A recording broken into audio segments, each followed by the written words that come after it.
Big TV digital exclusive breaking news చూస్తున్నాము. గత కొంతకాలంగా ఏదైతే తీవ్ర వివాదాలు విమర్శలు ఎదుర్కొంటున్నటువంటి అన్వేష్ ఇప్పుడు ఏదైతే మహిళా కమిషన్ వరకు చేరిందో, ఎక్కడైతే 4 కేసులు నమోదయ్యాయో, ఎక్కడైతే పూర్తిగా వ్యతిరేకత ఏర్పడిందో, పూర్తిగా సోషల్ మీడియా ఊపేస్తుందో, పూర్తిగా సోషల్ మీడియాలో అతనికంటూ ఒక ఫాలోవర్ బేస్ అనేది తగ్గుతుందో, నా అన్వేషణ్ కొత్తగా మరో వివాదం తెరపైకి తీసుకొచ్చారు. కొత్తగా మరికొన్ని వ్యాఖ్యలు బయటకు చెప్తూ ఉన్నారు. నేను IAS ఆఫీసర్ పిల్లల అసలు బండారాన్ని బయట పెడతాను అని అన్వేష్ చేసిన పోస్ట్ ఇప్పుడు తీవ్ర చర్చనీయాంశంగా మారింది. ఇద్దరి మధ్య పీక్ స్టేజ్కి చేరినటువంటి ఒక డైలాగ్ వార్ కొనసాగుతుందని చెప్పాలి. అన్వేష్ వర్సెస్ ఏజూడ్ మధ్య జరుగుతున్నటువంటి ఈ వివాదం ఎక్కడికి దారి తీస్తుందో చెప్పాలి. ఎందుకంటే ఆ అన్వేష్ ఎప్పుడైతే దీనికి సంబంధించి ఈ విమర్శలు ఎదుర్కొంటూ ఉన్నారో, ఈ తరుణంలో అనేక మంది బయా సన్నీ యాదవ్ కావచ్చు, ఏజూడ్ కావచ్చు, ఇంకా మిగతా యూట్యూబర్స్ కావచ్చు, చాలా మంది ఇన్ఫ్లుయెన్సర్స్ కూడా దీనికి సంబంధించి నెగిటివ్గా రియాక్ట్ అయినటువంటి సన్నివేశాలు కూడా మనం చూసాము. నిన్న కూడా బయా సన్నీ యాదవ్ కూడా మాట్లాడడం, ఇదంతా పరిగణలోకి తీసుకున్న తర్వాత ఏజూడ్ ఒక వీడియో కూడా రిలీజ్ చేశారు. నా రాముణ్ణి ఏమైనా అంటే ఊరుకోను, నా శివుణ్ణి ఏమైనా ఊరుకోను అని చెప్పి, అడ్డంగా నరుకుతా అని చెప్పి చాలా విషయాలు కూడా మాట్లాడడం. ఆ తర్వాత ఆ వీడియోస్ని దానికి ధీటుగా అన్వేష్ కూడా మాట్లాడడం. అన్వేష్ నీ కథలేంటో తెలుసు, నీ కుటుంబం ఏంటో తెలుసు, నీదంతా కూడా బయట పెడతాను అది అనేసరికి వెంటనే ఏజుడు దానికే భయపడి వీడియో డిలీట్ చేశాడా అని చెప్పి ఒకవైపు అనేకంగా ఆలోచనలు వచ్చాయి, అనేకంగా చాలా మాట్లాడుకున్నాము. సో ప్రజెంట్ అయితే ఇప్పుడు ఇవాళ చేసినటువంటి పోస్ట్, కొంతమంది IAS ఆఫీసర్స్ పిల్లల అసలు బండారాన్ని బయట పెడతాను, ఇవాళ 5 గంటలకు షో చేస్తాను అని చెప్పి అన్వేష్ చెప్పడం తీవ్ర వివాదంగా మారింది. దీని తర్వాత ఏజుడు కూడా దీనికి సంబంధించి స్పందించారు.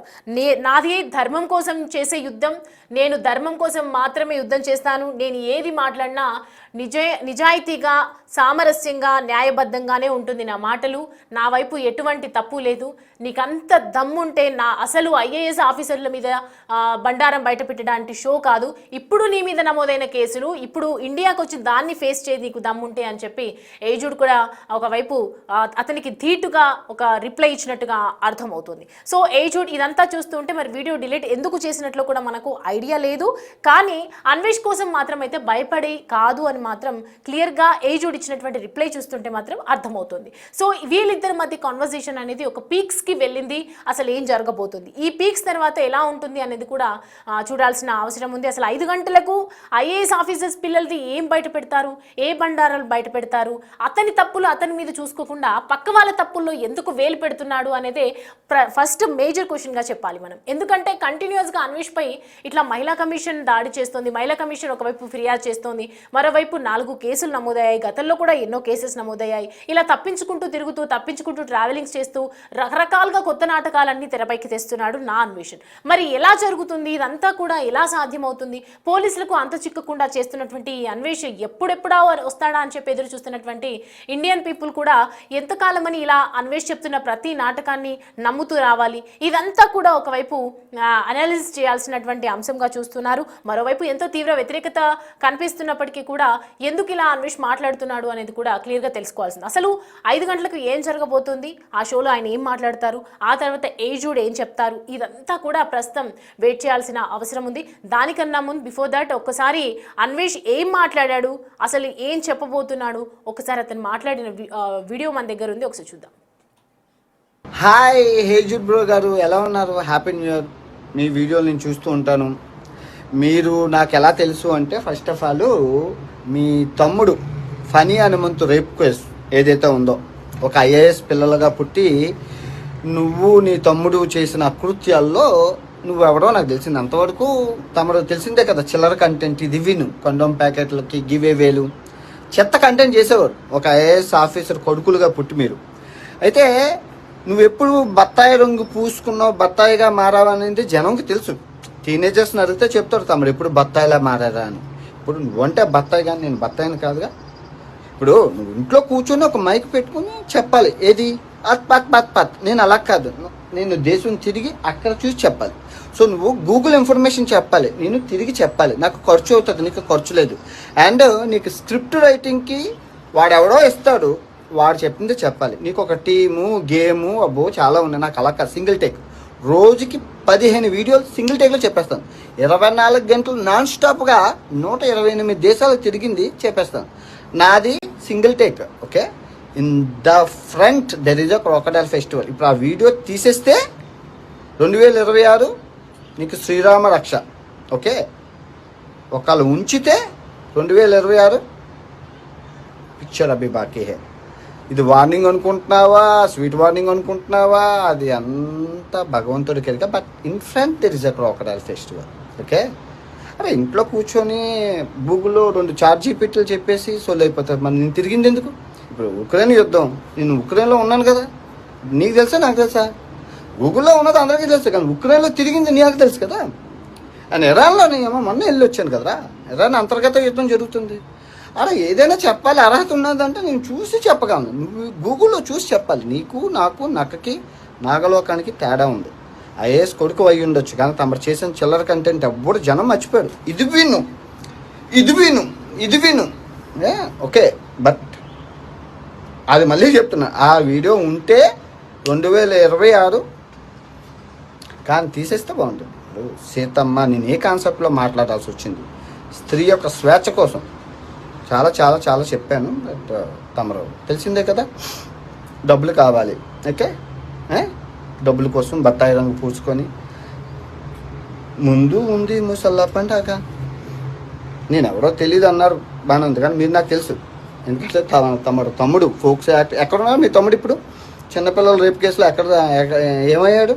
అదే ముందు అవన్నీ మాట్లాడదాం, మంచి మంచి సందర్భాలు మాట్లాడుకోవచ్చు అని మనం రోజు కలుసుకుందాం. మీ వీడియోకి నా వీడియో వస్తూ ఉంటుంది. ఓకే, ఏమైనా దూషిస్తే ఎవరైనా అది కూడా చాలా తప్పది. హేట్ స్పీచ్ అంటారు, కరెక్ట్. బట్ హైందవ మతాన్ని అంటే అది భావ ప్రకటన స్వేచ్ఛ ఎట్లయిపోతుంది? అంటే ఇంతమంది జనాలు ఉన్నారు కదా, వాళ్ళ భావాల పరిస్థితి ఏంటి? రూము మీద బూటు కాలుతో తన్ని వెళ్ళిపోతే ఒక వ్యక్తి ఎవరో వచ్చి పర్లేదు అది ఆ వ్యక్తి వాక్ స్వాతంత్రం అని చెప్పి ఎలా అంటారు మీరు? అక్కడ ఈ వ్యతిరేకత ఎందుకు, ఈ డిస్క్రిమినేషన్ ఎందుకు ఇక్కడ అని చెప్పి ఇది నాకు జెన్యున్ గా నాకు కలిగిన ఫీలింగ్ ఇది. అండ్ ఇది ఎందుకు రిపీట్ అవుతూ వస్తుంది? ఈ అన్వేషణ ఫస్ట్ వ్యక్తి నేను చెప్పిన సినిమా ఎగ్జాంపుల్ ఉంది, రేపు పొద్దున్న ఇంకో వ్యక్తి వస్తాడు. ఇలా కంటిన్యూస్ గా ఎందుకు జరుగుతుంది? ఇది కాస్ట్ లేదని, ఇన్స్టిట్యూషన్ అంబిగ్విటీ ఉందని, అన్నిటికన్నా ముఖ్యంగా భయం లేదని. ఇది ఒక సిస్టమిక్ లూప్ హోల్. ఇది మనం ఖచ్చితంగా చేంజ్ చేయాలన్న ఫీలింగ్ నాకు కలిగింది. నా రాముడు గురించి, నా సీతమ్మ తల్లి గురించి, నా ఆంజనేయ స్వామి గురించి, నా శ్రీవారి గురించి, నా పరమశివుడు గురించి ఏదైనా మాట్లాడితే అలా మాట్లాడే వాళ్ళు ఎవరన్నా ఒక్కడని చెప్పి నేను చెప్పట్లేదు. కొడకల్లారా ఖబర్దార్. దేశంలో చేంజ్లు వస్తాయి, కాన్స్టిట్యూషన్ అమెండ్మెంట్స్ జరుగుతాయి. ఒక్క మాట మాడితే మీ శరీరం షేక్ అయిపోయి మీ భూమి తలకిందులయ్యే రోజు ఖచ్చితంగా ముందు వస్తుంది, ముందు ఉంటుంది. అదే ఆ రోజు వచ్చి చేతులు కాలిన తర్వాత ఆకులు పట్టుకోవడం కన్నా ముందు జాగ్రత్తగా ఉండండి. ఖబర్దార్, జాగ్రత్తగా ఒళ్ళు దగ్గర పెట్టుకొని మాట్లాడండి. పర్లేదు, ఒళ్ళు దగ్గర పెట్టుకొని మాట్లాడండి. రైట్, అది ఇద్దరి మధ్య కంటిన్యూస్గా డైలాగ్ వార్ అయితే కనిపిస్తోంది మనకి.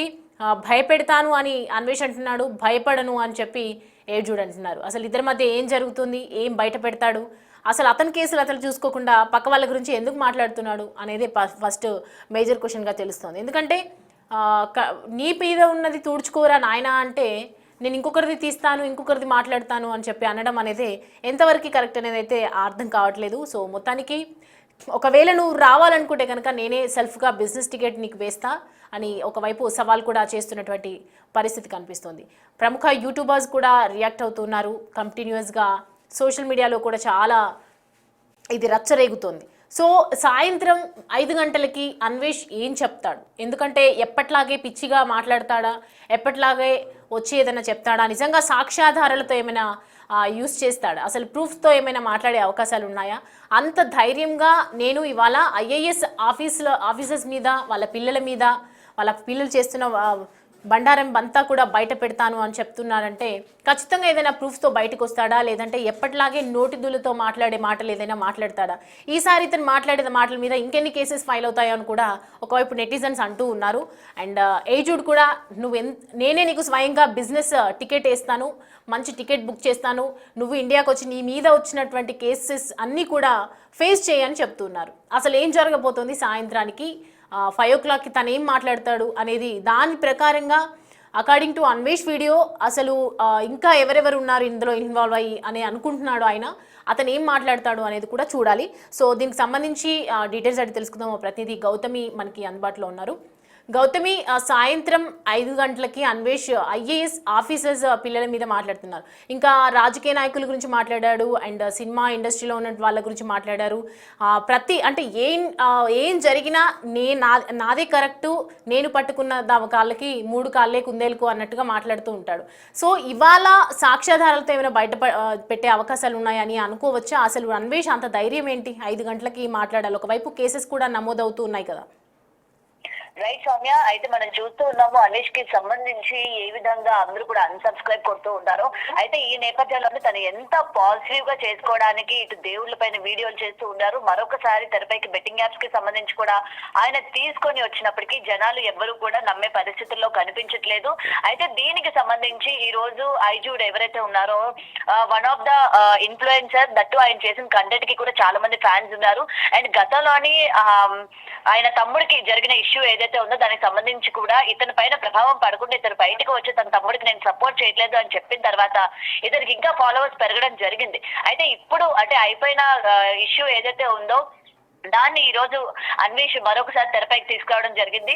అయితే ముఖ్యంగా నీ తమ్ముడు ఏం చేశాడు, నువ్వేం చేశావు గతంలోనే, లేకపోతే నీ తల్లిదండ్రులు ఏం చేశారు అన్నట్టు ఆమె మాట్లాడిన మాటలు ఏదైతే ఉన్నాయో అన్వేష్, సో దేనికి సంబంధించి వీడియోలు రిలీజ్ చేస్తాడు. ఒక్కసారి ఐజూడ్ కి విషయానికి వచ్చేసరికి నా అన్వేష్ క్వశ్చన్ చేసిన వెంటనే వీడియో డిలీట్ చేయడం, మరొకసారి సబ్స్క్రైబర్స్ అందరూ కూడా ఐజూడ్ నువ్వు తప్పు చేయనప్పుడు వీడియో ఎందుకు డిలీట్ చేస్తావు అనేసరికి మరొకసారి ఎక్స్ప్లెనేషన్ ఇస్తూ తన ఒక వీడియో కూడా చేసి పెట్టడం జరిగింది. సరే అన్వేష్, నువ్వు నేను కొట్టేసుకుందాము, ఎవరు ఏంటన్నది తెలిసిపోతుంది కదా. నేను ఇప్పటి వరకు కూడా పర్సనల్ గా నా ఛానల్లోని నా గురించి ఎవరైనా ఉన్నా సరే దానికి నేను రీకౌంటర్ గా ఏ వీడియో కూడా చేయలేదు. బట్ నీ దగ్గర నుంచి ఎన్ని వీడియోలు వస్తే దానికి తగ్గట్టే నేను కూడా ఆశ ఇవ్వడం జరుగుతుంది అని చెప్పి వీళ్ళిద్దరి మధ్య జరుగుతున్న పోటాపోటీ ఏదైతే ఉందో నేను కూడా ఒక వీడియో రిలీజ్ చేయడం జరిగింది. అన్వేష్ అంటే సజ్జనర్ కి సంబంధించి ఇష్యూ అక్కడి వరకు వెళ్ళింది, మహిళా కమిషన్ వరకు కూడా వెళ్ళబోతోంది. సజ్జనర్ గారు కూడా కొంచెం దృష్టి సారించి ఇతన్ని తీసుకొచ్చే ప్రయత్నం చేయండి అని చెప్పి సజ్జనర్ గారికి పర్టికులర్ గా అన్నట్టు వీడియో చేయడం కూడా జరిగింది ఐజూడ్. మరి ఈ రోజు 5 గంటలకి నేను ఒక వీడియో రిలీజ్ చేస్తాను, లేకపోతే ఇక్కడ వీడియో రిలీజ్ చేస్తాడా లేకపోతే ప్రూఫ్స్ రిలీజ్ చేస్తారా, అతని తమ్ముడికి సంబంధించి చిన్నపిల్లల డార్క్ కామెడీ అన్న పేరుతోని ఏ విధంగా చిన్నపిల్లలు అండ్ ఫాదర్ అండ్ డాటర్ మధ్య ఉన్న బాండ్ ని ఏ విధంగా చిత్రీకరించి హేళన చేశాడో మనం చూసాం. మరి అలాంటివి ఐజూడ్ ఏమైనా గతంలో ఏమైనా చేశాడా? ఎందుకంటే ఐజూడ్ ఇప్పుడు సోషల్ కంటెంట్ మీద చేసేదానికన్నా ముందు ఫ్యాషన్ టెక్నాలజీ గురించి చెప్పేవాడు, అంటే ఫ్యాషన్ గురించి తన వీడియోస్ లో పెట్టేవాడు అనమాట. సో అలాంటి టైంలో తను ఏమైనా యాప్స్ ఏమైనా ప్రమోట్ చేశాడా, బెట్టింగ్ యాప్స్ ఏమైనా ప్రమోట్ చేశాడా? ఎందుకంటే దీనికి సంబంధించి ఐజూడ్ కూడా చెప్పడం జరిగింది, బెట్ కాసాడు, నేను ఎక్కడ కూడా ఏ బెట్టింగ్ యాప్ నేను ప్రమోట్ చేయలేదు, ఒకవేళ అలాంటిది కనుక చేసినట్లయితే ఆ లింక్ నాకు ప్రొవైడ్ చేసి పెట్టు అని చెప్పి కూడా నేను ఛాలెంజ్ విసరడం కూడా జరిగింది. మేబీ దానికి సంబంధించి ఏమైనా చూపించే ప్రయత్నం చేస్తాడా, బెట్టింగ్ యాప్స్ కి సంబంధించి ఏమైనా చేస్తాడా, లేకపోతే దేవుళ్ళని దూషించడం కానీ ఇలాంటి విషయాలు ఏమైనా చెప్తాడా, లేకపోతే అమ్మాయిలు ఏమైనా అసభ్యకరంగా మాట్లాడడం కానీ గతంలో తను ఏదైనా వీడియోస్ ఏమైనా ఉంటే అందులో ఏమైనా తీసే ప్రయత్నం ఏమైనా చేస్తున్నాడా అన్వేష్ అన్న దానిపైన కూడా ఇవాళ వెయిట్ చేస్తున్న పరిస్థితి కనిపిస్తోంది. ఎందుకంటే ఒకవేళ అన్వేష్ ఇలాంటి ఇష్యూ ఐజూడ్ కి సంబంధించి తెరపైకి తీసుకొచ్చాక ఇది తనకి ఎఫెక్ట్ అవుతుంది, సబ్స్క్రైబర్స్ ని ఏ విధంగా అన్వేష్ అయితే కోల్పోతా ఉన్నాడో అదే విధంగా సబ్స్క్రైబర్స్ అందరూ కూడా తనకి కూడా యాంటీ అయ్యే అవకాశాలు ఉంటాయి అని చెప్పి అన్వేష్ వేస్తున్నాడా ఈ ప్లాన్ అన్నది కూడా ఇంకా తెలియాల్సింది. ప్రెసెంట్ అయితే ఒకదాని తర్వాత ఒకటి ఈ బత్తాయికాయలు అని చెప్పి చాలా అసభ్యకరమైన పదజాలం అన్నది యూజ్ చేస్తూ తను అలాగే దేవుళ్ళ గురించి మాట్లాడడం అండ్ కొన్ని తను పర్టికులర్ గా ఒక కమ్యూనిటీకి చెందిన వ్యక్తి, అందుకే ఇప్పుడు హిందూ దేవుళ్ళ పైన పడుతున్నాడు అని చెప్పి తన ఆ కమ్యూనిటీ గురించి కూడా ఈ రోజు బయటకు రావడం కూడా జరిగింది. మరి వీటి గురించి అన్వేష్ సమాధానం ఇవ్వకపోగా ఎవరైతే ఇన్ఫ్లుయెన్సర్స్ అది కూడా ఎక్కువ సబ్స్క్రైబర్స్ జనాల్లో ఎక్కువ పలుకుబడి ఉన్న వాళ్ళు ఎవరైతే ఉన్నారో వాళ్ళని టార్గెట్ చేస్తున్నట్టయితే ఇక్కడ మనకి క్లియర్ గా కనిపిస్తుంది సౌమ్య. సో ఓకే, బట్ అంటే ఇప్పటివరకు చూసుకుంటే గతం నుంచి ఇప్పుడు ఏదైతే ఈ వివాదం స్టార్ట్ అయిందో అప్పటి నుంచి ఏదో ఒక రకంగా ఓకే, బట్ వై ఓన్లీ ఏజూడ్ అని అనుకోవాలి మనం? అంటే ఇంకా చాలామంది కూడా విమర్శలు చేశారు, అంటే ఇన్ఫ్లుయెన్సర్స్ కానీ చాలామంది ఇంపాక్ట్ ఉన్న యూట్యూబర్స్, ఎక్కువగా వ్యూవర్షిప్ ఉన్న వాళ్ళు చాలామంది కూడా అన్వేష్ మీద అనేక రకాలుగా వీడియోస్ చేయడం, అనేక రకాలుగా మాట్లాడడం. ఏజూడ్కి పెట్టగానే ఏజూడ్ వెంటనే భయపడి వీడియో డిలీట్ చేశాడా, మరి ఎందుకు అనేది మనకు క్లారిటీ క్లియర్గా లేదు. కానీ ఎందుకు ఏజూడ్ ఇతనికి మధ్య జరుగుతుంది? వచ్చేసరికి ప్రధానంగా తనకున్న సబ్స్క్రైబర్స్ అటు ఇన్స్టా, ఫేస్బుక్, లేకపోతే యూట్యూబ్ ఛానల్ ఇవన్నీ మనం చూస్తున్నాం. దాదాపు 4 మిలియన్ సబ్స్క్రైబర్స్ కలిగి ఉన్న వ్యక్తి. దట్టు ఏమంటారు, వాళ్ళ ఫాదర్ ఒక కలెక్టర్, అంటే ఒక రిటైర్డ్ కలెక్టర్. అండ్ దట్టు తన తమ్ముడు మీద ఈ విధమైన కేసు కూడా ఉంది. కాబట్టి ఇప్పుడు నేను ఇది పట్టుకుంటే బాగుంటుంది. దట్టు మనకి ఐజుడు విషయానికి వచ్చేసరికి ఎప్పుడు కూడా ఎటువంటి ఇష్యూ జరిగినా, ఎవరు నోరు పారేసుకున్నా తోటి సబ్స్క్రైబర్ మీద ఏ రోజు వీడియో చేసి పెట్టలేదు. ఎందుకంటే అనవసరంగా మనమే హైలైట్ చేసినట్టు ఉంటది, లేకపోతే అది అనవసరమైన కంటెంట్ అనుకొని ఏ రోజు కూడా ఇటు బెట్టింగ్ యాప్స్ కి సంబంధించి కూడా ఇంతమంది ఇన్వాల్వ్ అయి ఉన్నారు అని ఎక్కడ కూడా ఇటు ఇమ్రాన్ ఖాన్ గానీ, లేకపోతే సెలబ్రిటీల విషయాన్ని వచ్చేసరికి ఇన్ఫ్లుయెన్సర్స్ కానీ ఎక్కడ తన పేర్లు తీసుకొచ్చి ప్రస్తావించి తన ఛానల్స్ లో పెట్టింది లేదు. బట్ అన్వేష్ చేసిన వెంటనే అందరూ రియాక్ట్ అవ్వమని చెప్పిన వెంటనే, ఎందుకంటే ఐజుడ్ సనాతన ధర్మాన్ని పాటిస్తూ ఉంటాడు, దేవుడి గుళ్ళ గురించి గొప్పగా చెప్తూ ఉంటాడు. అండ్ తను మాల వేసుకొని అప్పుడు కూడా, అంటే ఆంజనేయ స్వామి మాల, లేకపోతే అయ్యప్ప మాల, ఇలాంటి దేవుళ్ళకి ఎక్కువగా ఇంపార్టెన్స్ ఇస్తూ తను ఉంటాడు. కాబట్టి ఇది one of the main reason తను అన్వేష్ గురించి రియాక్ట్ అవ్వడానికి. సో రియాక్ట్ అయిన వెంటనే తన తమ్ముడు చేసింది ఏదైతే ఉందో అది ఇక్కడ ప్రధానంగా కనిపిస్తుంది. దాన్ని తీసుకొచ్చి మొత్తం ఎంటైర్ ఫ్యామిలీని అండ్ ఇతను కూడా తన ఫ్యామిలీ మెంబర్స్ కి దూరంగా ఉంటున్నాడు. కేవలం తన వైఫ్ మాత్రమే ఉంటున్నారు. వాళ్ళ ఫాదర్ అండ్ మదర్ కి దూరంగా ఉంటున్నాడు, వాళ్ళ బ్రదర్ కి కూడా దూరంగా ఉంటున్నాడు. ఇష్యూ జరిగినప్పుడు కూడా తను బయటకు వచ్చి క్లారిఫికేషన్ కూడా ఇచ్చాడు. నా తమ్ముడు ఏం చేశాడో నాకు అనవసరం, నేను నా లైఫ్ నేను లీడ్ చేస్తున్నాను, నేను వాళ్ళకి దూరంగా ఉంటున్నాను, దానికి నాకు సంబంధం లేదు. బట్ తప్పు చేసిన వాడు తమ్ముడైనా సరే శిక్షించాల్సిందే అని చెప్పి ఆ రోజు తను ఒక ఎక్స్ప్లెనేషన్ ఇస్తూ ఒక వీడియో చేయడం కూడా జరిగింది. ఈ ఇష్యూ జరిగిన తర్వాత వాళ్ళ తమ్ముడికి సంబంధించి. మరి ఈ రోజు అన్వేష్ కి సంబంధించి మాట్లాడిన తర్వాత సేమ్ కుటుంబ విలువలు నీకు తెలియదు, లేకపోతే కుటుంబంతో నువ్వు దూరంగా ఉంటున్నావు, నువ్వు జనానికి ఏమొచ్చి చెప్పాలనుకుంటున్నావు, లేకపోతే నీ తమ్ముడిని నువ్వు ఖాతరు చేయవు, నీ తల్లిదండ్రులు నువ్వు ఖాతరు చేయవు అని చెప్పి ఈ పాయింట్స్ తోని అన్వేష్ ఐజుడ్ ని పాయింట్ ఆఫ్ వ్యూ చేయడం కూడా జరుగుతోంది. అండ్ దీనికి సంబంధించి నా ఈవినింగ్ రిలీజ్ చేసే వీడియోలో కూడా ఎందుకు దూరంగా ఉండాల్సి వచ్చింది అన్నది ఏమైనా చెప్పే ప్రయత్నం చేస్తాడా, లేకపోతే ఇంకేం కారణాలు ఉన్నాయా దానిపైన కూడా వెయిట్ చేస్తున్న పరిస్థితులు కనిపిస్తున్నాయి. Soumya. Right Gautami, thanks for the updates. Right, ఇవాళ 5 గంటల ప్రాంతంలో అసలేంటి అనేది తేలిపోతుంది. ఎందుకంటే అన్వేష్ వర్సెస్ ఏజుడ్ నడుస్తుంది కాబట్టి అసలు ఏజుడ్ ఏంటి, ఏజుడ్కి ఉన్న బ్యాక్గ్రౌండ్ ఏంటి, ఏం తెలుసుకొని ఇంత మాట్లాడుతున్నారు. ఒకవైపు అనగానే వెంటనే వీడియోస్ కూడా డిలీట్ చేశారు అంటే నిజంగా ఏజుడ్లో ఏదైనా ఉందా అనేది కూడా ఒక క్వశ్చన్ మార్క్. ఎందుకంటే అన్వేష్ అంత దర్జాగా, అంత ధీమాగా నీ గురించి చెప్తాను అనేది అంటున్నారు అంటే కంటిన్యూస్గా వాళ్ళిద్దరి మధ్య ఏదో ఉంది అని అర్థమవుతుంది. సో మొత్తానికి ఇతని మీద ఎవరు ఏమన్నా వాళ్ళ బండారం బయట పెడతాను, వాళ్ళ గురించి మాట్లాడతాను అంటే, కానీ ఇతను మాత్రం ఎవరి గురించి మాట్లాడొద్దు, ఎవరి గురించి ఎవరు ఏమన్నా కూడా సైలెంట్గా తీసుకోవాలి అనుకునే ఉంటాడు. కానీ ఇతను మాత్రం అందరి గురించి మాట్లాడతారు. ఏ ఇష్యూ అయినా నేనే కరెక్ట్ అనే విధంగా మాట్లాడతాడు. అమ్మాయిలు బట్టలు వేసుకుంటే ప్రాబ్లం, బట్టలు వేసుకోకపోతే ప్రాబ్లం, ఇతనికే ఉన్నాయి కాబట్టి ఏం జరిగినా నేను ముందుంటానని చెప్పి అన్వేష్ అయితే అంటూ ఉంటాడు. అసలు ఈ అన్వేష్ వీడియో రిలీజ్ చేసినా, ఏం చేయకపోయినా, ఏం జరిగినా సీతాదేవిని అన్నాడు.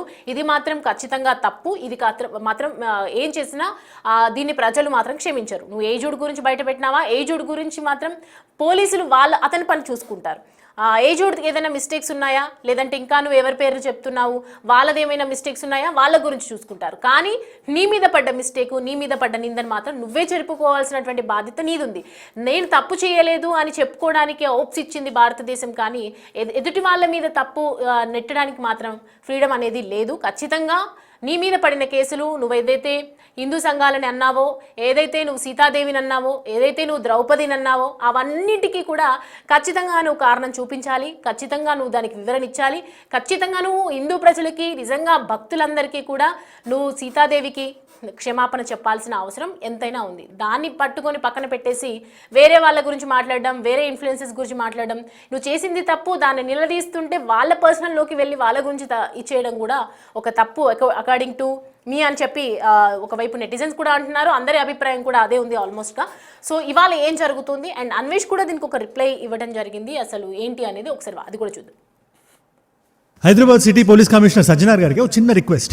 అన్వేష్ ఇష్యూ మీద మీరు రియాక్ట్ అయ్యారని చెప్పి వార్తలు వచ్చాయి నేను మల్టిపుల్ న్యూస్ అవుట్లెట్స్ లో. అందుకని చెప్పినా నువ్వు వెనక్కి రా, లేదా నువ్వు నాకు సాయం చేస్తావు కాబట్టి నేను కూడా నీకు సాయం ఆప్షన్ ఇస్తాను. నేను సుఖంగా నువ్వు వద్దాం అనుకుంటున్నావా, నువ్వు ఏ దేశంలో ఉంటే ఆ దేశం నుంచి భారతదేశానికి ఒక బిజినెస్ క్లాస్ టికెట్ వేస్తా, ఇది నా డబ్బుతో, ఇది నా కమిట్మెంట్. ఇవ్వాలి ఎయిర్పోర్ట్ నుంచి పంజాగుట్ట పోలీస్ స్టేషన్ కి టొయోటా వెల్ఫేర్ కార్ వేస్తా, అది నా దగ్గర లేదు, రెంట్కి తీసుకొస్తా. సుఖంగా చల్లగా యాపిల్ పండ్లా నువ్వు వెళ్ళి అక్కడ వెళ్ళి పోలీసుల దగ్గర కూర్చొని ఎఫ్ఐఆర్ని ఫేస్ చేయి. వాళ్ళు అడిగిన ప్రశ్నలకు సమాధానాలు చెప్పు. నేను చెప్తున్నానుగా, పచ్చిగా చెప్పాలంటే నా బొచ్చు కూడా పీకలేవు. ఈ మాట నేను మాట్లాడకూడదు, బట్ ఆ వ్యక్తికి కొన్ని మాటలు కొన్ని విధాలుగా చెప్తేనే అర్థమవుతుంది కాబట్టి చెప్పక తప్పలేదు అనుకోండి. ప్రొసీడింగ్ అనేది మొదలవుతుంది. నీ మీద ఉండే ఆడియో లీక్స్, వీడియో లీక్స్, ఈ వీడియోని నేను పెట్టను. కేటగారికల్ గా 1 by 1 మనం దాన్ని వదులుదాం, మనతో పెట్టుకుందాం అనుకున్నాడు కదా, మనం రియాక్ట్ అవుతున్నాం. ఇప్పుడు ఈ వీడియోకి మీరు గుద్దే ప్రతి లైక్, ప్రతి సబ్స్క్రైబ్ ఎలా ఉండాలంటే, అగైన్ వెన్నులో వణుకు పుట్టాలి. మీరు గుద్దండి లైక్, సబ్స్క్రైబ్, అది ప్రతిదీ ఒక సమాధానం ఆ వ్యక్తికి. Hyderabad city police commissioner Sajjanar గారికి ఒక చిన్న రిక్వెస్ట్.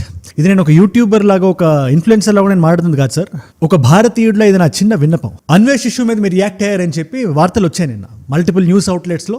ఎలా అయితే ఐబొమ్మ రవి వేరే దేశంలో కూర్చొని ధమ్కీలు ఇచ్చాడు, ఆ వ్యక్తిని మేము ఇవాళ ఇక్కడ దాకా తీసుకొచ్చాం, అన్వేష్ అనే వ్యక్తి కూడా ఇవాళ అలాగే మాట్లాడుతున్నాడు అని మీరు చెప్పినట్టు వార్తలు వచ్చేసారు. ఇందులో ఎంతవరకు యాక్యురసీ ఉందో నేను కంప్లీట్ 100% నేను చెప్పలేను. కానీ మీకు టైం పర్మిట్ చేసినప్పుడు హైదరాబాద్ పోలీసులు మీరు ఒక్క ప్రెస్ మీట్ పెట్టండి. ఎలా అయితే ఇదే ఐబొమ్మ రవి కేసులో సింగిల్ అనే సినిమాకి పైరసీ జరిగిందని చెప్పినప్పుడు ఎలా అయితే సివి ఆనంద్ గారు ప్రెస్ మీట్ పెట్టారో, అండ్ అదే ఐబొమ్మ రవి దొరికిన తర్వాత మీరు ఒక ప్రెస్ మీట్ పెట్టి ఆ వ్యక్తి మోడస్ ఆపరాండి మొత్తాన్ని మీరు ఎలా ఎక్స్ప్లెయిన్ చేశారో, ఇది కూడా అంతే ఇంపార్టెంట్ విషయం అని చెప్పి మేము భావిస్తున్నాం సార్. అగైన్ పోలీస్ డిపార్ట్మెంట్ కి ఇవాళ 1,00,000 పనులు ఉంటాయి. కానీ మీకు టైం పర్మిట్ చేసినప్పుడు, టైం పర్మిట్ చేస్తే ఇది కన్సిడర్ చేయండి యాజ్ ఎ రిక్వెస్ట్. మన ఇద్దరం మాట్లాడుకున్నాం సార్ ఒక 1.5 year బ్యాక్. అది అప్పుడు మీరు ఆర్టీసీలో ఉండేవాళ్ళు, అది డిఫరెంట్ కాంటెక్స్ట్, డిఫరెంట్ టాపిక్. అది ఇవాళ కూడా నేను మీకు ఫోన్ చేసి మాట్లాడొచ్చు, బట్ ఇది పబ్లిక్ డొమైన్ లో చెప్పడానికి కారణం I'm representing an entire community అని సార్, అంతే. దయచేసి మీకు వీలైతే ఒక ప్రెస్ మీట్ పెట్టండి సార్. మీరు ఏదైతే చెప్పారో అదే చెప్పండి. ఇవాళ ఒక వ్యక్తి బయటకు వచ్చి సీతమ్మ వారి గురించి ఇష్టం వచ్చినట్టు మాట్లాడుతూ, నేను చెప్పిన కాంటెక్స్ట్ అది కాదు, సారీ చెప్తే ఎందుకు తీసుకోవట్లేదు అంటున్నాడు సార్. సారీ చెప్తే ఎందుకు తీసుకోవట్లేదంట. దానికి ధైర్యంగా నేను మలేషియా, థాయిలాండ్ ఎక్కడ కూర్చున్నా, నేను నా దగ్గరికి ఎవరు వస్తారని ఒక ధైర్యం ఉంది సార్ ఆయనకి. మనం ఒక్కటే చేయాలి సార్, ఆ ధైర్యానికి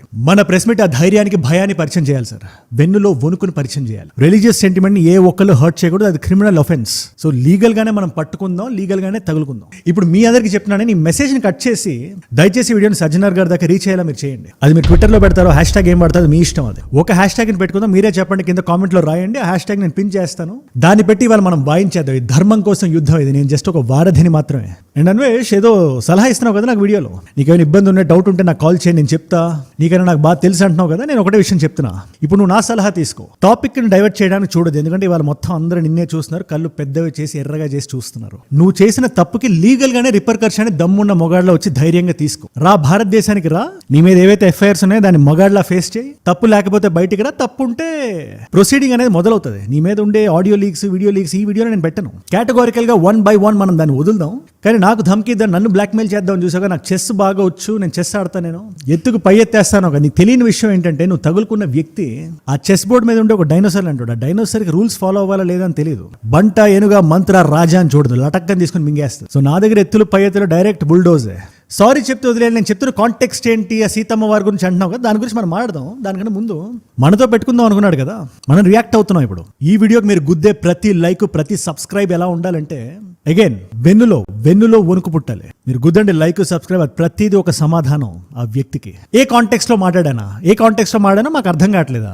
మా ఐక్యూ నువ్వు తక్కువ అంచనా వేస్తున్నా, నేను చెప్తాను ఏ కాంటెక్స్ట్ లో మాట్లాడా. నేను ఇప్పుడు చెప్తాను, జాగ్రత్తగా వినండి. ఆడపిల్లల మోడెస్టీ గురించి మాట్లాడుతూ, ఏది ఈ వ్యక్తి ఆడపిల్లల మోడెస్టీ గురించి. మీరు బ్యాక్ వెళ్ళి ఈ వ్యక్తి పెట్టిన థంబ్ నెయిల్స్ గానీ, లోపల చేసిన చేష్టలు గానీ చూస్తే ఆడపిల్లల మోడెస్టీ గురించి ఈ వ్యక్తి మాట్లాడేది అంటారు. సరే, మాట్లాడుతున్నాడు అనుకుందాం, వాక్ స్వాతంత్రం ఉంది, భావ ప్రకటన స్వేచ్ఛ ఉంది చెప్తున్నాడు. శివాజీ గారు మాట్లాడిన మాటలకి కౌంటర్ ఇస్తూ, తక్కువ దుస్తులు ధరిస్తేనే మానభంగాలు చేస్తారా, ఫుల్ గా వేసుకుంటే కూడా జరుగుతాయి కదా అనే పాయింట్ ని ప్రూవ్ చేయడానికి ద్రౌపది మాత, సీతమ్మ దేవులు నువ్వు తెస్తావా? అది చిన్న తప్పు అనుకుంటున్నావా? సారీ చెప్తే వదిలేద్దాం అనుకుంటున్నావా? అది చెప్పడం, ఎగ్జాంపుల్ తీసుకోవడం కూడా కాదు. వాళ్ళ పట్ల నువ్వు చెప్పిన అసభ్యకరమైన మాట ఉన్నాయి కదా, నిన్నే చెప్పాను, బూటు కాళ్ళతో రొమ్ము మీద కొట్టి సారీ చెప్పాను అయితే ఏంటి, నువ్వైతే ఏంటని కళ్ళు ఎగరేస్తున్నావు కదా, అది కాదు సారీ అంటే, అది కాదు ప్రాయశ్చితం అంటే. నువ్వు మాట్లాడిన మాటలు ఏవైతే ఉన్నాయో, ఎఫ్ఐఆర్ నువ్వు ధైర్యంగా ఫేస్ చేసి లీగల్ కాన్సిక్వెన్స్ని ఫేస్ చేసిన తర్వాత నువ్వు సారీ చెప్తే అది సారీ. అదే సీతామాత గురించి మాట్లాడతావు, ఆంజనేయ స్వామి గురించి మాట్లాడతావా? సీతమ్మ వారి గురించి ఈశ్వరుడు నోరిచ్చాడు కదా అని చెప్పి ఏది పడితే అది వాగి ఆంజనేయ స్వామి చూస్తూ ఊరుకుంటాడని నువ్వు ఎలా అనుకున్నావు? నువ్వు పైగా ఆయన్ని నువ్వు వెనకాల పెట్టుకుని నాతో మాట్లాడుతున్నావు. ఇవాళ ఏజోడ్ మాట్లాడలే, ఆంజనేయ స్వామి భక్తుడు మాట్లాడుతున్నాడు. ఖబర్దార్, నువ్వు చెప్పాల్సిందే సారీ కాదు, నీకు కలగాల్సిందే ప్రాయశ్చితం. అది ఎలా ఉండాలంటే, కిటికీలు తీసిన ఊపిరికి గాలి సరిపోకూడదు. లీటర్ నీళ్ళు తాగినా కూడా గొంతు నోరు ఎండిపోవాలి. ఎందుకురా సీతమ్మ వారిని నేను తెచ్చాను అని నువ్వు లోపల అనుకుంటావు చూడు, అది ప్రాయశ్చితం. అది నువ్వు ఎప్పుడు అనుకుంటావు అంటే లీగల్ ఆర్డర్ నువ్వు ఫాలో అయినప్పుడు. అందుకని చెప్పినా నువ్వు వెనక్కిరా, లేదా నువ్వు నాకు సాయం చేస్తావు కాబట్టి నేను కూడా నీకు సాయం ఆప్షన్ ఇస్తాను. నేను సుఖంగా నువ్వు వద్దాం అనుకుంటున్నావా? నువ్వు ఏ దేశంలో ఉంటే ఆ దేశం నుంచి భారతదేశానికి ఒక బిజినెస్ క్లాస్ టికెట్ వేస్తా, ఇది నా డబ్బుతో, ఇది నా కమిట్మెంట్. ఇవ్వాలి ఎయిర్పోర్ట్ నుంచి పంజాగుట్ట పోలీస్ స్టేషన్ కి టొయోటా వెల్ఫేర్ కార్ వేస్తా, అది నా దగ్గర లేదు, రెంట్కి తీసుకొస్తా. సుఖంగా చల్లగా యాపిల్ పండ్లా నువ్వు వెళ్ళి అక్కడ వెళ్ళి పోలీసుల దగ్గర కూర్చొని ఎఫ్ఐఆర్ ని ఫేస్ చేయి. వాళ్ళు అడిగిన ప్రశ్నలకు సమాధానాలు చెప్పు, తర్వాత జరగాల్సిన ప్రొసీడింగ్స్ లో పాల్గొను. ఏదైతే 295A ఉందో వీటితో పాటు నీ మీద వేరు పోలీస్ స్టేషన్లో వేరు ఎఫ్ఐఆర్లు ఉన్నాయని విన్నా. 12 ఎఫ్ఐఆర్లు 12, 13 అంటున్నారు. ప్రతి న్యూస్ ఛానల్ ఒక్కో రోజు ఒకటి చెప్తున్నారు. మొత్తం నువ్వే కదా. ఎన్ని ఎఫ్ఐఆర్ ఉంటే అన్ని ఎఫ్ఐఆర్, దాంతోపాటు నేను ఎఫ్ఐఆర్ వేస్తా. మానభంగం చేశాడు నా కుటుంబంలో వ్యక్తి అని నువ్వు చెప్పావు కదా, that comes under defamation, criminal defamation. ఆ కేసును కూడా నువ్వు ధైర్యంగా మగాడ్లా అక్కడెక్కడో ఉండి మాట్లాడడం కాదు, ఈ గడ్డ మీదకి వచ్చి ఈ దేశం గురించి మాట్లాడినప్పుడు నువ్వు నీ బయో నుంచి ఇండియా ఫ్లాగ్ తీసేస్తే ప్రస్తుతానికి నీ దగ్గర ఉండేది భారతదేశ పాస్పోర్టే కదా. ఆ పాస్పోర్ట్తో లోపలికి వచ్చి ఒక భారతీయుడు అనిపించుకో. తప్పు చేయలేదని నువ్వు దృఢంగా నమ్మితే దేశానికి రావడానికి ఏంటి నొప్పి? ఇప్పుడు సీతాదేవి అయిపోయింది కదా, ఆంజనేయ స్వామి దగ్గర వద్దాం. ఈయన చాలా మాసీన, డోసింగ్ కొంచెం గట్టిగా ఉంటే జాగ్రత్తగా రెడీగా ఉండు. నువ్వు ఆంజనేయ స్వామిని ఏమన్నావు? నువ్వు అది ఏమన్నా నేను ఇక్కడ చెప్పను. నీ క్లిప్పింగ్ కూడా వేయను. నీ ఇన్ఫాక్ట్ ఏ క్లిప్పింగ్స్ ఈ వీడియో నేను వాడదలుచుకోవట్లేదు. అంతగా వాడాల్సి వస్తే నాకు చాలా మంది చాలా రకాల క్లిప్పింగ్స్ పంపిస్తున్నారు. పెట్టాల్సిన అవసరం వచ్చినప్పుడు నేను పెడతాను. నేను నీ భాగవతం ప్రపంచం ముందు నేను యానమార్ఫిక్ ఆస్పెక్ట్ రేషియోలో సినిమా రేంజ్ చూపిస్తాను నేను. బట్ ఇప్పుడు సమయం కాదు కాబట్టి ఆంజనేయ స్వామి మాల నేను వేస్తే, నేనే కాదు నువ్వు బత్తాయి అంటే ఆంజనేయ స్వామి మాల వేసిన వాళ్ళు అంటావు. నువ్వే చెప్పు మీనింగ్ ఏంటి? బత్తాయి అంటే మీనింగ్ ఏంటి? సరే పాలిటిక్స్ అంటే అది వేరే. నీకు పాలిటిక్స్ గురించి మాట్లాడడానికి కూడా నీకు ధైర్యం లేదు. అన్వేష్ నేను నీతోనే మాట్లాడుతున్నా. నిజంగా నువ్వు ఆ పదం వాడదలుచుకుంటున్నావు అంటే ధైర్యంగా పార్టీ పేరు బయటకు చెప్పు. నన్ను ఇండైరెక్ట్ గా అంటున్నావు ఒక పార్టీ గిట్టి అని. ఏ పార్టీ దగ్గర డబ్బులు తీసుకొని నాకు ఏ పార్టీనైనా ప్రశ్నించే అధికారం ఉంది. అది బీజేపీ పార్టీ అయినా, కాంగ్రెస్ పార్టీ అయినా, లేదా తెలంగాణలో ఉండే బీఆర్ఎస్ పార్టీ అయినా, ఆంధ్రప్రదేశ్ గడ్డ మీద ఉండే టీడీపీ అయినా, వైసీపీ అయినా, జనసేన అయినా, ఎవరైనా చేసిన నాకు కరెక్ట్ అనిపిస్తే కరెక్ట్ అంట, తప్పు అనిపిస్తే తప్పంట. ఇది నాకు ఈ గడ్డ, ఈ దేశం నాకు ఇచ్చిన భావ ప్రకటన స్వేచ్ఛ. దీన్ని స్వేచ్ఛ అంటారు. ఎవరిని దూషించకుండా నా ఒపీనియన్ ని నేను బయట పెట్టడం. నువ్వేం చేస్తున్నావు మరి? నీకు ఇష్టం వచ్చాడు మాలేసుకునే వాళ్ళందరినీ వేలెత్తి నువ్వు చూపించేసి తర్వాత బయటకు వచ్చేసి సారీ నేను నా ఉద్దేశం అది కాదు, నా ఫాలోవర్స్ నేను ప్రేమిస్తా అంటే, నీ ఫాలోవర్స్ ఎవరైనా మాలేసుకుని ఉంటే అసలు నీ ఫాలోవర్స్ అనే కాన్సెప్ట్ పక్కన పెట్టి నువ్వు నా ఫ్యాన్ అంటున్నావు, నా వీడియోలు చూస్తా ఉంటున్నా కూడా చెప్తున్నా. మన ఫాలోవర్స్ ఎవరైనా స్వాములు ఉంటే వాళ్ళు నువ్వు అవమానించినట్టే కదా. అవునా కాదా? దేవుణ్ణి గుండెల్లో పెట్టుకుని నిష్ఠగా బ్రతకాలి 41 రోజులు. ఆ వ్యక్తి ఏ స్థాయిలో ఉన్నా కూడా మనం స్వామి అని సంబోధిస్తాం. మనం లోపల స్వామి ఉన్నాడని నమ్ముతాం. మనం అలాంటి స్వామి మాల నేను వేసినప్పుడు నా మీద నువ్వు పడతావా? నేను ఒకటే చెప్తున్నా, అలా స్వామికి నువ్వు రంగును ఆపాదించి ఆ రంగును నువ్వు కామెడీగా చేసి మాట్లాడి తర్వాత ఇప్పుడు సారీ అంటే సారీ ఏదో అనేసా. నేను గ్రేటర్ గుడ్కి ఏ గ్రేటర్ గుడ్కి మాట్లాడుతున్నావు నువ్వు? ఏ గ్రేటర్ గుడ్ నాకు తెలియక అడుగుతున్నా. ఆంజనేయ స్వామిని నువ్వు అన్నావు, నేను విన్నా. ఒక స్వామి భక్తుడు ఇలా చెప్తాడు. ఈ పరిస్థితి ఎలా ఉంటదంటే బలి చక్రవర్తిని వామనుడు తొక్కుతాడు కదా, నామ రూపాలు మిగలకుండా చెరిగిపోవడానికి అదొక నిలువెత్తు నిదర్శనం. అది నువ్వు ఈ దేశపు దేవుళ్ళు ఇన్ని మాటలు అన్న తర్వాత ఈ దేశానికి వస్తే లీగల్ గా నీ పరిస్థితి అదే అవుతుంది. నువ్వు ఏ లాయర్ నైనా పెట్టుకో, నీ మీద ఎంత ఎవిడెన్స్ బయట ఉందో తెలుసా? అది పెట్టడం నాకు ఎంతసేపు చెప్పు. సీరియస్ నేను చెప్తున్నా, నీ మీద ఉండే ఎవిడెన్స్ అంతా ఇంత కాదు. ఎన్ని డిఎమ్స్ నాకు వచ్చే తెలుసా ఆ వ్యక్తి గురించి? మీరు నమ్మరు. ధర్మం పట్ల బాధ్యత లేని మాటలు మాడుతుంటే ఎవరు చూస్తూ ఊరుకోరు. అండ్ ఇదేదో ఒక మతానికి సంబంధించిన సమస్య కాదు. ఇది మతానికి చిచ్చు పెట్టిన తర్వాత ఇవాళ ఈ వీడియోస్ చాలా మంది ముసల్మాన్ సోదరులు చూస్తున్నారు, క్రైస్తవ సోదరులు చూస్తున్నారు, రాస్తున్నారు కింద. ఒక క్రైస్తవుడుగా నేను ఇది ఖండిస్తున్నాను, ఒక ముసల్మాన్ గా నేను ఇది ఖండిస్తున్నాను. శభాష్, మీలాంటి భారతీయులు వాళ్ళ అవసరం. సీతమ్మ వారు ప్రతి భారతీయుడికి తల్లి. ఆవిడ కథ మన మట్టి కథ, మన నేల కథ, మనం పీల్చే గాలి కథ. ఆ కథని వక్రీకరించి ఇష్టం వచ్చినట్టు మాట్లాడుతుంటే మనం ఎందుకు ఊరుకోవాలి? ఈ టాపిక్ ని డైవర్ట్ చేయడానికి నా గురించి మాట్లాడడానికి ప్రయత్నిస్తున్నాడు, నన్ను బ్లాక్ మెయిల్ చేస్తున్నాడు. ట్రాక్ రికార్డ్ ఏమైనా తప్పులు చేసిన వాడి దగ్గరికి వెళ్ళి మనం ఏదైనా భయపెట్టొచ్చు, దూషించవచ్చు, మాట్లాడొచ్చు, తర్వాత భయపడతాడని మనం ఎక్స్పెక్ట్ చేయొచ్చు. కానీ తెగించిన నువ్వు ఏమని బ్లాక్మెయిల్ చేస్తావు? నువ్వు ఇవాళ నేను చెప్తున్నాను, నువ్వు విను. నా తమ్ముడిని నువ్వు దీంట్లో లాగుతానంటే, ఆ వ్యక్తి లాస్ట్ ఇయర్ ఒక జోక్ వేసాడు ఇంటర్నెట్ లో, అది తప్పు. ఆ తప్పుని అతను తెలుసుకున్నాడు. నేను ఏ రోజు ముందుకొచ్చి అతన్ని క్షమించండి అని చెప్పి నేను అడగలేదు. లీగల్ స్టాండ్ పాయింట్ లో జరగాల్సిన కోర్స్ ఆఫ్ ఫ్రేమ్వర్క్ జరిగింది. ఇదే దేశంలో, ఇదే మట్టి మీద, ఇదే భూమి మీద మేము ఉన్నాం. తప్పుకు పడాల్సిన శిక్ష పడింది. మరి నువ్వు చేసిన తప్పుకి ఏ శిక్ష పడుతుంది? దానికి నాకు సమాధానం చెప్పు. నువ్వు ఆ కథ చెప్పాలంటే ఆ కథ క్లైమాక్స్ చెప్పి, ఇప్పుడు ఈ కథ ఇంటర్వెల్ దగ్గర ఉంది కదా, దీని క్లైమాక్స్ ఏంటో నువ్వే చెప్పు. తర్వాత criminal blackmail is an offence అనే విషయం నీకు తెలుసా? నీకు నీ మీద ఎన్ని ఎఫ్ఐఆర్లు పడితే నువ్వు వెనక్కి వచ్చిన తర్వాత నువ్వు నన్ను ఏదైతే ఆ వీడియో పెట్టావో ఆ వీడియోని ఆల్రెడీ డౌన్లోడ్ చేసి పెట్టేసుకున్నావు. That's clear cut case of criminal blackmailing. Extortion అంటే భావ ప్రకటన స్వేచ్ఛని కర్బ్ చేయడం, ఇంటిమిడేట్ చేయడానికి ప్రయత్నించి, అది నువ్వు చేసావు కాబట్టి ఇది కూడా ఒకటి యాడ్ అవుతుంది. నా మీద నువ్వు ఏం చెప్తావు? నువ్వు ఫ్యాషన్ వీడియోలు చేశానని చెప్తావా? లేదా అవసరంలో ఉండే వాళ్ళకి 500, 1000 రూపాయలు ఇచ్చానని చెప్తావా? ఏం చెప్తావు నువ్వు? నేను చెప్తున్నానుగా, పచ్చిగా చెప్పాలంటే నా బొచ్చు కూడా పీకలేవు. ఈ మాట నేను మాట్లాడకూడదు, బట్ ఆ వ్యక్తికి కొన్ని మాటలు కొన్ని విధాలుగా చెప్తేనే అర్థమవుతుంది కాబట్టి చెప్పక తప్పలేదు అనుకోండి. నేను ఇది అన్ని మతాల వాళ్ళకి చెప్తున్నాను. ఇప్పుడు బత్తాయి అని చెప్పి ఒక సైడ్ వెళ్ళి దాక్కోవడానికి ప్రయత్నిస్తున్నాను. లెఫ్ట్ ఇకో సిస్టమ్ ఎవరైతే ఉన్నారో వాళ్ళకి కూడా చెప్తున్నా. ఇది అందరు క్రియేటర్స్ కూడా నేను చెప్తున్న ఒక మాటలా మీరు భావించండి. మీకు లోపల భయాలు ఉంటే ఓకే, ఆ భయాన్ని అధిగమించడానికి మీరు టైం తీసుకోండి. లేదా మీరు మూవీ రివ్యూ డొమైన్లో ఉన్నా, రోస్టింగ్ డొమైన్లో ఉన్నా, ఇన్ఫోటైన్మెంట్ డొమైన్లో ఉన్నా, నాలాగా ఫ్యాషన్ డొమైన్లో ఉన్నా, టెక్